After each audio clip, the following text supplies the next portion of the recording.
ফাহমিদুলকে নিয়ে অনেক আলোচনা হচ্ছিল, কথা হচ্ছিল। ওই দিন যে 60 মিনিটের মতো খেলেছে, আপনার কাছে কি মনে হয়েছে ওকে কি আসলে ফার্স্ট 11-এ রাখার মতো, যে লেফট উইং এ খেলে? ওর প্রথম ম্যাচ ছিল সাদাত ভাই, হ্যাঁ প্রথম অনেক ম্যাচ বেশি ছিল। প্রেশার ছিল। হ্যাঁ প্রেসার ছিল, সবার একটা অন্যরকম এক্সপেকটেশন ছিল, বাট আমার কাছে তার কিন্তু খেলা খারাপ লাগেনি। একজন উইং স্ট্রাইকার হিসেবে তার যে কাজগুলি সে চেষ্টা করেছে, উইথ বলে ফার্স্ট ছিল, চান্স ক্রিয়েট করেছে, আপনার সে নিজে গোলে শুট করেছে, আবার আপনার দেখবেন যে ডিফেন্ডিং এর ক্ষেত্রেও কিন্তু সে চেষ্টা করেছে আহ, তাসকে এসে হেল্প করার জন্য। তো এটা আসলে আমার কাছে মনে হয় যে পজিটিভ, বাট আমার কাছে মনে হয় যে ফাহামিদুলের জায়গায় আমাদের এখানে যারা রয়েছে তাদের থেকে ফাহামিদুল বেটার ভালো করছে।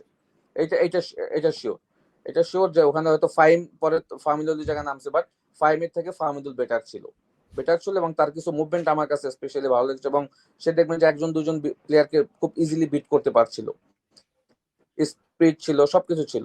এখন সিঙ্গাপুরের ম্যাচও তার একটু টাফ ম্যাচ হবে, বাট তাকে ওইভাবেই কিন্তু তৈরি হতে হবে আর কি।